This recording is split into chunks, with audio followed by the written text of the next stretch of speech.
Olá, meu nome é Marcos Antônio da Cunha Araújo, juiz de direito e vice-coordenador da CEVID Paraná, Coordenadoria Estadual da Mulher em Situação de Violência Doméstica e Familiar no Tribunal de Justiça deste Estado. Sejam muito bem-vindas, muito bem-vindos. Para nós é uma honra recebê-los como auxiliares da Justiça. Hoje vamos falar um pouquinho sobre esse módulo, essa capacitação que foi pensada justamente para uma alteração recente trazida pela Instrução Normativa 183 de 2024, que trata do cadastro de auxiliares da Justiça. Porém, agora, voltados a atender uma demanda nova, principalmente relativo à violência doméstica e familiar contra a mulher, algo que não era previsto até então. Portanto, a necessidade dessa capacitação foi trazida por essa alteração legislativa interna do nosso Tribunal de Justiça, permitindo que agora essa demanda que tende a aumentar de forma muito elevada, muito crescente realmente, permita cadastrarmos profissionais da área de psicologia, da área de assistência social, para auxiliar os magistrados que enfrentam essa matéria. Portanto, designações específicas para atender necessidades específicas para a prestação jurisdicional. Uma das imposições para esse cadastramento está lá entre os deveres profissionais dos profissionais credenciados. No artigo 11, inciso 6, vai estabelecer participar de treinamento e aperfeiçoamento de conhecimentos e técnicas de atendimento eficiente às partes, promovido pelo Poder Judiciário. Esse é o nosso objetivo aqui hoje. Portanto, queremos compartilhar um pouquinho do conhecimento já aprendido ao longo do tempo nesta demanda. Teremos ainda capacitação na área da família, na área da infância e juventude. Hoje vamos falar especificamente sobre violência de gênero. Vou compartilhar esse tema com duas profissionais extremamente experientes da CEVID, que vão entrar mais na parte prática de elaboração dos pareceres, de aprofundamento do conhecimento técnico dessas duas áreas específicas. A minha informação aqui hoje vai tratar um pouquinho mais sobre a parte doutrinária, sobre o que é gênero, sobre o que é violência de gênero e violência baseada no gênero. Um pouquinho da Lei Maria da Penha, as formas de violência contra a mulher, que são as medidas protetivas de urgência e, principalmente, como os profissionais aqui cadastrados podem atender às necessidades dos juízes e juízas que irão lhe nomear nos processos respectivos. Para começarmos, então, nessa conversa, precisamos fazer um retrospecto importante para começar a entender onde nascem esses conceitos, onde nascem essas informações sobre os direitos das mulheres. E, para começar essa conversa, não vamos tão longe assim, estamos aqui no ano de 1979, quando da promulgação, da publicação da Convenção da Mulher, chamada em inglês de CEDAW. É o primeiro tratado internacional que dispõe amplamente sobre os direitos humanos das mulheres.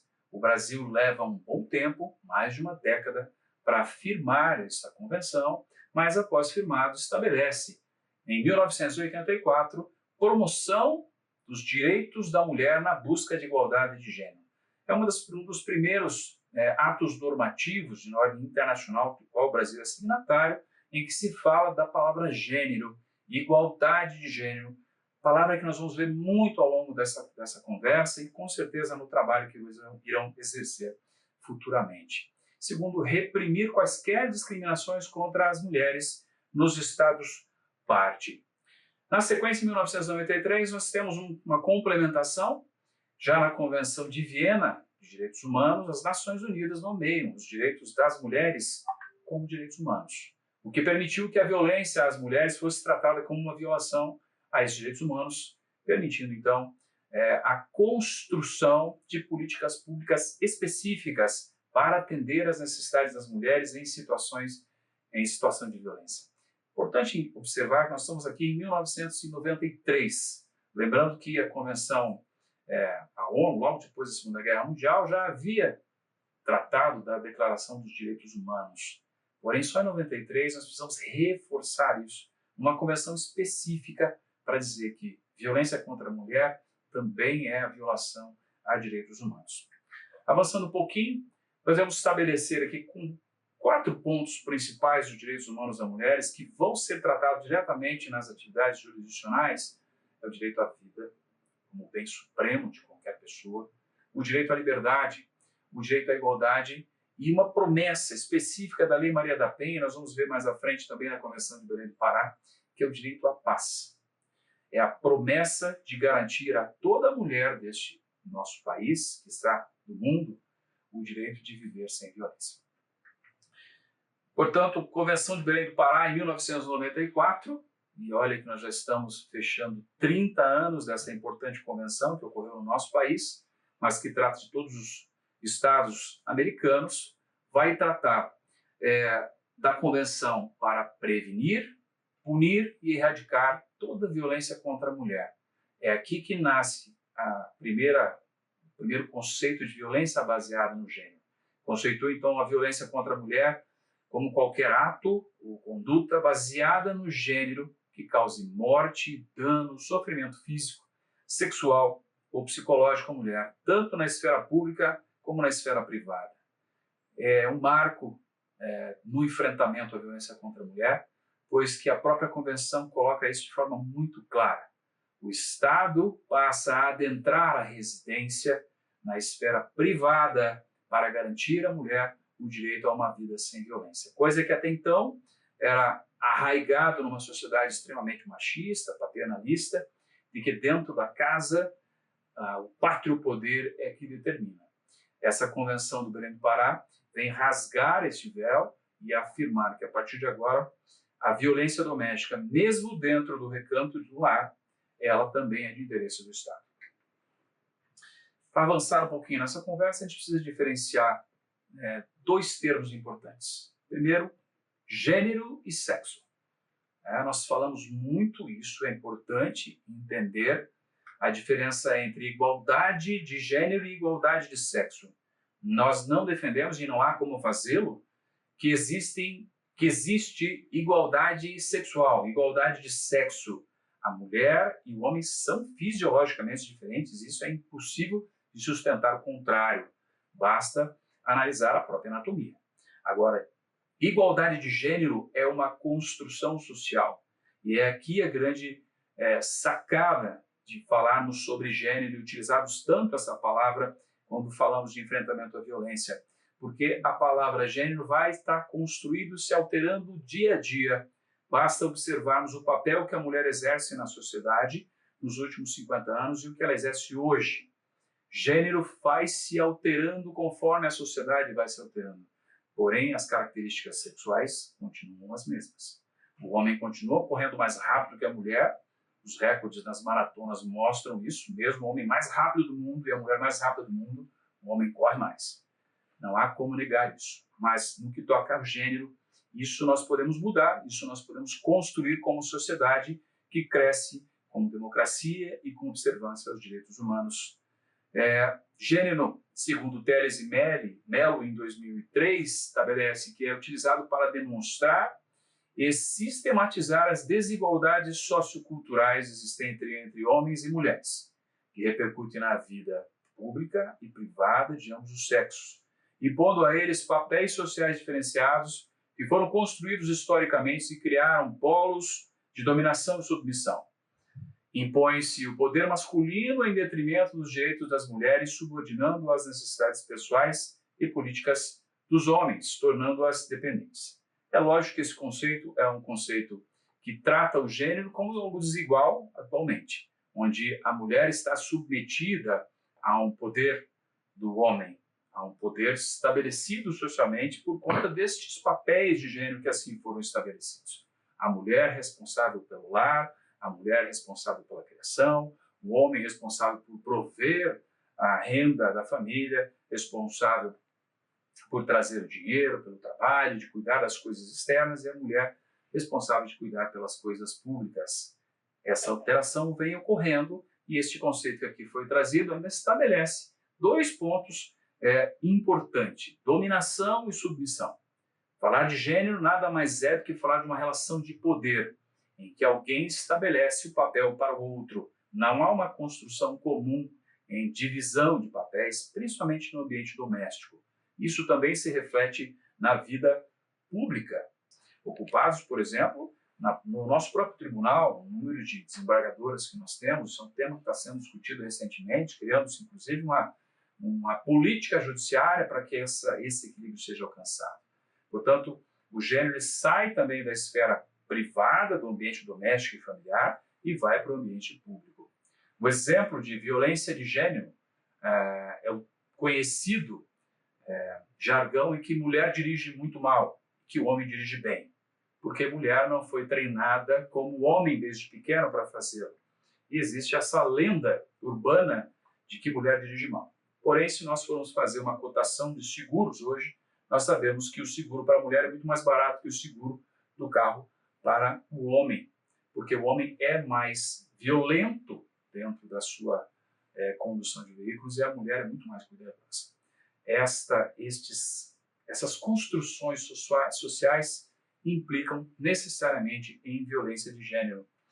Aqui já vamos começar com esse mesmo exemplo do trânsito, em que nós trabalhamos a ideia de que uma mulher que, por exemplo, é ofendida por estar dirigindo mal, num acidente de trânsito, por exemplo, ela é chamada de barbeira, enfim, de outras coisas dessa natureza. Nós temos aqui uma violência baseada no gênero, ou seja, um estereótipo que diz que mulher dirige mal, enquanto o homem dirige bem. Porém, aqui nós não temos uma violência doméstica e familiar contra a mulher, porque geralmente quem bate no veículo num acidente de trânsito normal não se conhece. Então nós temos violência de gênero baseada no fato simplesmente de ser mulher, mas não temos uma violência doméstica e familiar contra a mulher. Isso é importante porque vamos avançar agora também no conceito, quando entrarmos na Lei Maria da Penha. Aqui algumas regras para mostrar como a violência de gênero está presente, inclusive na nossa legislação. A mudança do nome jurídico, por exemplo, dos crimes de dignidade sexual, ocorre somente em 2009, lembrando que a Lei Maria da Penha veio em 2006, a Convenção do Belém do Pará em 94. Somente em 2009 foi retirado do Código Penal, nos artigos 215 e 216, o termo mulher honesta, que é um termo que vem desde a construção do nosso Código Penal, lá do século passado, em que estabelecia esse conceito de mulher honesta, que não existe o mesmo conceito para um homem honesto. Ou seja, a mulher honesta é aquela que cumpria esses papéis sociais estabelecidos pelo gênero, que é construído, e que hoje nós podemos observar que não existe sentido algum estabelecer um conceito tão subjetivo como esse de mulher honesta. Mas isso ocorre em 2009. Até 2005, a extinção da punibilidade pelo casamento, ou seja, uma jovem que foi violentada sexualmente, para não ser exposta de acordo com os costumes dessa sociedade, se casasse com o seu agressor, ele estaria isento de pena, ou seja, teria extinção da punibilidade pelo casamento, porque a partir de agora ela estava garantida com um relacionamento formal, o que não aconteceria se ela tivesse sido tratada como uma violentada. Observe como o nome também estabelecido era crime contra os costumes e não contra a dignidade ou a liberdade sexual da mulher, como hoje é corretamente tratada. Importante também uma pesquisa, encomendada pelo Fórum Brasileiro de Segurança Pública, divulgada em 21 de nove de 2016, que revela que 30% dos entrevistados afirmaram que concordavam com a frase: a mulher que usa roupas provocativas não pode reclamar se for estuprada, e 37% com a frase: mulheres que se dão ao respeito não são estupradas. Ou seja, é a naturalização da violência, e tudo isso está relacionado a um conceito de gênero, a costumes, a conceitos construídos socialmente que, em face dessa luta traçada há muito tempo, há mais de 30 anos, desde a Convenção do Belém do Pará, e muito mais pelo próprio feminismo, isso tem mudado gradualmente. Mas ainda observe quanto tempo leva para conseguir essas mudanças. Aqui nós temos a importância da lei que vai nos reger, e todos aqueles que vão trabalhar nessa temática é preciso conhecer profundamente essa lei, que é o caso da senhora Maria da Penha, hoje a representante do Legislativo, tem um papel importante na representação feminina, mas que o Brasil foi condenado na Corte de Direitos Humanos, da OEA, justamente porque o caso dela foi tratado de forma irresponsável à época, justamente pela ausência de uma legislação. E o caso dela foi nominado, então, a Lei 11.340 de 2006 como a Lei Maria da Penha, justamente por conta desta senhora. Aqui temos a foto de uma jovem, e hoje ela, uma senhora de idade, mas que até hoje não se entrega. O caso dela é um caso muito triste. Sofreu 2 tentativas de feminicídio, na época não existia esse crime de feminicídio, mas o próprio companheiro, dentro do ambiente doméstico, Depois de uma falha, de uma tentativa frustrada, ele insiste novamente quando veio a ser deflagrada, então, a investigação que culminou na culpabilidade dele. Há alguns comentários em redes sociais sobre a veracidade ou não desse fato, mas é importante a gente lembrar que esse senhor, né, que foi condenado, não precisa me dizer o nome, não importa, foram 3 condenações, 3 tribunais de júri condenaram essa pessoa, e por isso demorou quase 20 anos para que esse caso chegasse ao final. E ainda foi revisto esse caso, onde o Brasil foi condenado na própria Corte Internacional americana, culminando, inclusive, com a obrigação da construção da Lei Maria da Penha. Portanto, se nós não confiarmos na estrutura probatória que foi levada a este caso, uma mulher que está na cadeira de roda até hoje, talvez não seja o caso a gente continuar aqui auxiliando o Poder Judiciário, porque nós precisamos, acima de tudo, estar dando voz a essas mulheres que dentro do seu lar muitas vezes estão silenciadas.